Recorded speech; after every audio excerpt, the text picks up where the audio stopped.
Bonjour à tous. La question que beaucoup se posent, quelle est la véritable religion chrétienne? Y a-t-il une vraie religion chrétienne? À travers cette vidéo que je vous invite instamment à suivre jusqu'au bout, si tant est que vous avez de l'honnêteté intellectuelle, pour aller jusqu'au bout de mon raisonnement, je vais vous démontrer à travers les Écritures que j'ai découvert, à ma grande surprise, qu'aucune religion chrétienne n'était dans la vérité. Aucune religion chrétienne n'est la bonne religion. Comment je vais étayer mon argumentaire? C'est très simple. Essentiellement avec le livre des Proverbes. Le livre des Proverbes est très important. Il recèle de nombreuses connaissances, de nombreuses informations, de nombreux conseils dont les chrétiens ne tiennent pas compte. Et je vais vous démontrer pourquoi. Je vous prie donc de bien suivre cette vidéo. Donc je vais démarrer mon argumentaire en vous parlant de l'importance de la sagesse. Donc quand vous prenez Éphésiens chapitre 5, versets 15 à 16, bon là c'est pas un proverbe, c'est Éphésiens. Faites donc bien attention à la façon dont vous vous conduisez.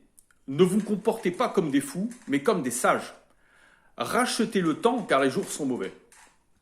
La sagesse est très importante. Nous le voyons dans Éphésiens. Pourquoi est-elle importante? Nous allons le découvrir maintenant. D'où vient la sagesse? Très simple. En Proverbe 1, 7, la connaissance commence par la crainte de l'Éternel. Il faut être fou pour mépriser la sagesse et l'instruction. Autrement dit, la sagesse vient de l'Éternel. Et il faut être fou pour la mépriser. En Psaume, chapitre 111, verset 10, la crainte de l'Éternel est le commencement de la sagesse. Tous ceux qui respectent ses décrets ont une raison saine, sa gloire subsiste à perpétuité. Proverbe 2,6. En effet, c'est l'Éternel qui donne la sagesse, c'est de sa bouche que sortent la connaissance et l'intelligence. Donc, si effectivement on déclare qu'on est chrétien, qu'à travers Jésus on adore le Père, donc si on veut faire la volonté du Père, comme disait Jésus, si vous aimiez mon Père, vous feriez sa volonté. Donc on suivrait ses instructions, ses préceptes. Alors se poser la question, est-ce qu'il y a une religion chrétienne qui suit vraiment les préceptes du Christ? Alors toutes vous diront que oui. Bien, c'est une excellente nouvelle. C'est une excellente nouvelle. Donc nous allons poursuivre et nous allons découvrir à notre grande surprise que ce n'est pas le cas. Mais restons toutefois positifs en ce début de vidéo. Donc, à quoi sert la sagesse? Là, nous allons découvrir l'utilité de la sagesse qui est très importante. En Proverbe chapitre 8, verset 35, « En effet, celui qui me trouve a trouvé la vie. Il a obtenu la faveur de l'Éternel. » C'est-à-dire que celui qui a la sagesse, là ce que le proverbe nous dit, il a trouvé la vie. Mais quelle vie? Pas la vie terrestre, pas la vie que l'on mène tous les jours, puisque nous l'avons tous, les bons et les méchants ont la vie. Mais il a découvert la vie éternelle. Tout du moins on suppose. Si la sagesse c'est faire la volonté de Dieu, cela sous-entend que quand on découvre la vie, c'est on a la perspective de la vie éternelle. En Isaïe 28-29, cela aussi vient de l'Éternel, le maître de l'univers. Il distribue de merveilleux conseils et augmente les capacités de discernement. Augmente les capacités de discernement. Voilà à quoi sert la sagesse. Bien comprendre. Parce qu'il ne s'agit pas de croire sans réfléchir. Il faut utiliser notre raisonnement et notre intelligence pour réfléchir en quoi Dieu est dans la pure logique. Que les préceptes de Dieu sont parfaits. Proverbe 4-5. Acquiert la sagesse, acquiert l'intelligence. N'oublie pas les paroles de ma bouche et ne t'en détourne pas. C'est un commandement. Proverbe chapitre 24-14. De même, connais la sagesse pour le bien de ton âme.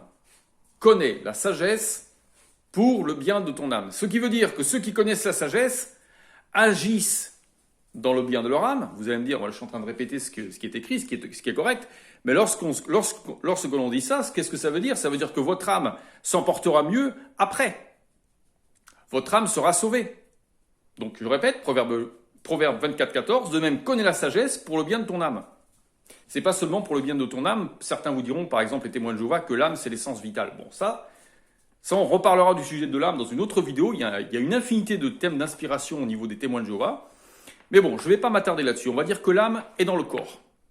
Et que lorsqu'on meurt, l'âme part. D'accord? Donc je poursuis. Donc, ensuite, Proverbe 24, 14, donc je poursuis. Si tu la trouves, il y a un avenir et ton espérance ne pourra être brisée. Donc, il y a un avenir dans le salut de ton âme.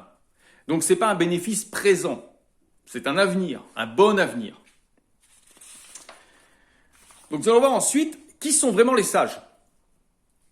Un sage accepte les préceptes.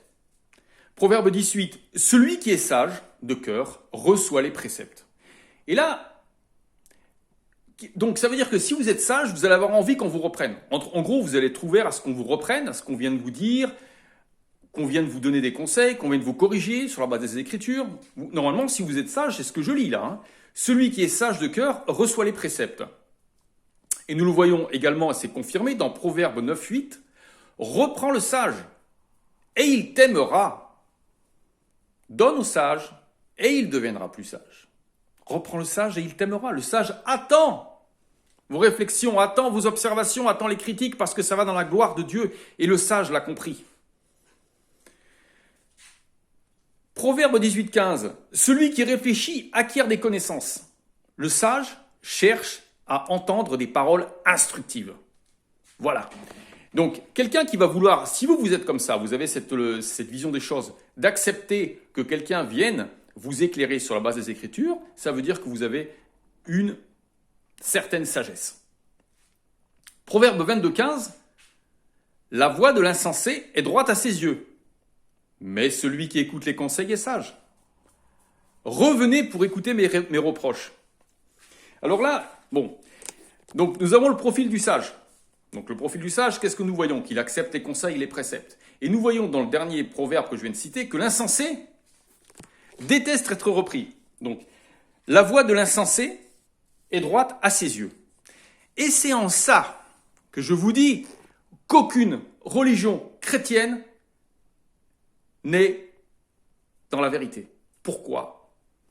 Parce qu'ils ne sont pas ouverts aux conseils, ils ne sont pas ouverts aux critiques, ils ne sont pas ouverts à la connaissance sur la base des Écritures.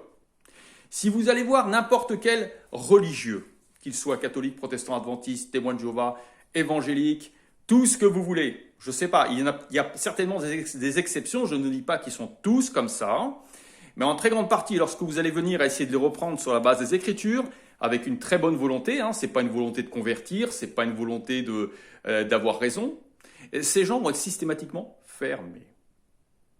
Ils ne vont pas accepter que vous les repreniez sur la base des Écritures, ils ne vont pas accepter d'être corrigés, ils ne vont pas être ouverts à de nouvelles connaissances.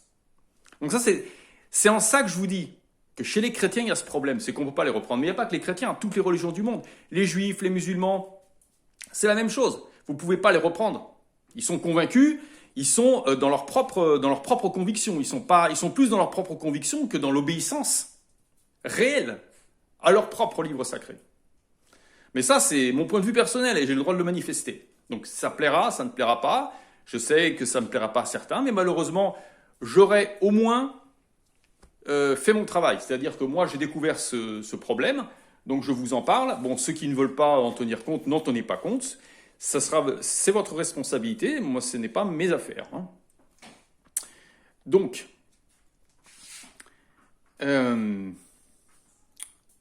voilà.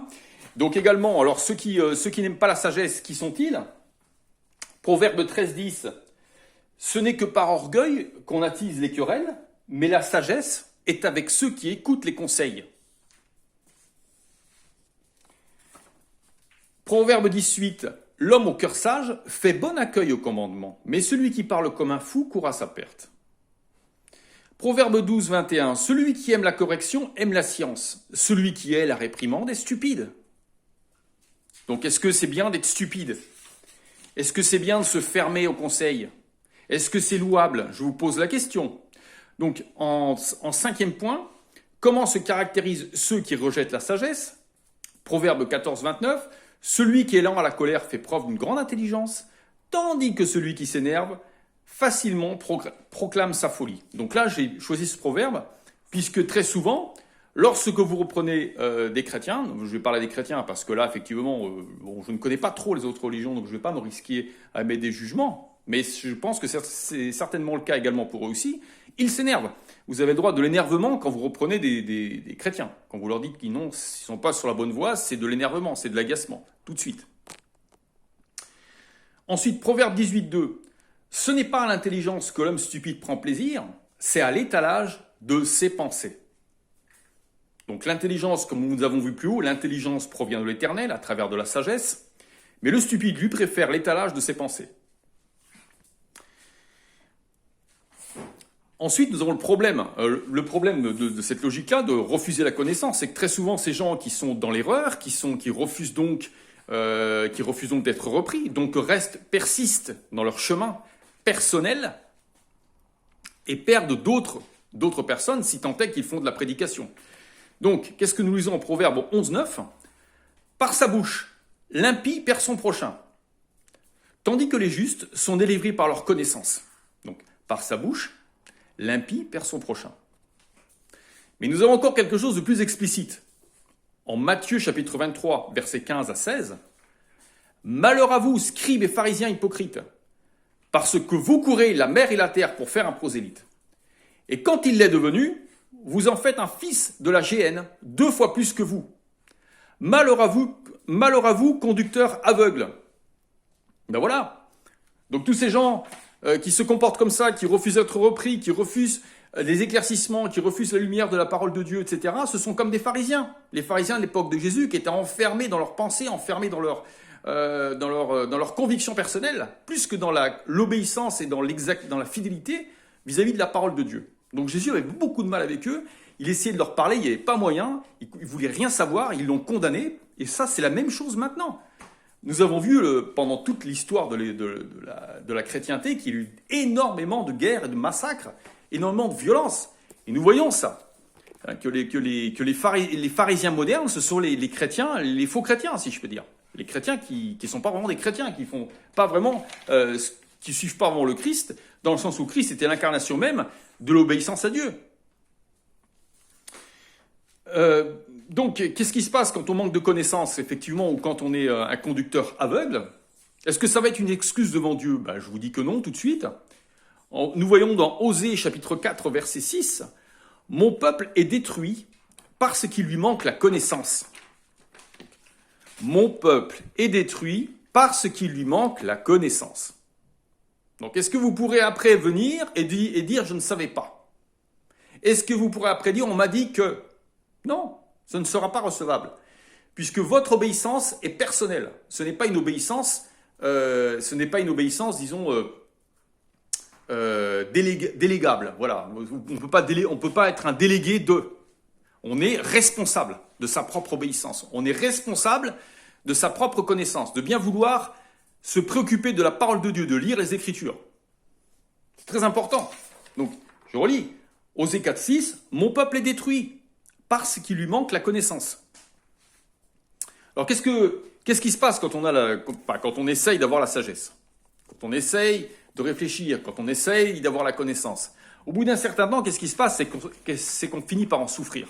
On finit par en souffrir parce qu'on se sent très seul dans ce monde et que les gens ne sont pas intéressés par ce message. En Ecclésiaste 1.18, donc ça c'est la conclusion, en effet, avec beaucoup de sagesse, on a beaucoup de chagrin. Et celui qui augmente sa connaissance augmente sa souffrance. Donc si vous êtes dans cette situation-là, vous avez un mal-être. À force d'avoir des connaissances, à force de comprendre, à force de vous rendre compte que ce monde finalement est complètement désespéré, c'est bon signe. Ça veut dire que vous êtes sur la bonne voie. Donc rassurez-vous, réjouissez-vous, surtout ne vous affligez pas, restez fidèles, regardez bien droit devant, vers la vie éternelle, parce que c'est l'éternité qui prime, c'est pas nous quelques années que nous passons sur cette terre. Et c'est en ça que moi c'est en ça que je suis convaincu. C'est que je me dis, sur cette terre, tout est tellement difficile, tout est de plus en plus difficile, tout est de plus en plus pourri, tout est de plus en plus terrible. Et moi, je crois au message de Jésus qui vient nous apporter un espoir, parce qu'avec lui, vous pouvez être sauvés. Et tous ceux qui le rejettent aussi sa parole, rejettent aussi la sagesse. Seront-ils après recevables dans le royaume de Dieu ? Ou bien iront-ils à la géhenne ? Ce n'est pas moi de juger. Voilà, je vous remercie d'avoir été patient jusqu'au bout de cette vidéo. Je vous félicite pour votre honnêteté intellectuelle. J'attends vos commentaires. Je vous aime tous. Beaucoup de bénédictions au nom de Jésus. Et je vous dis à très bientôt. Au revoir.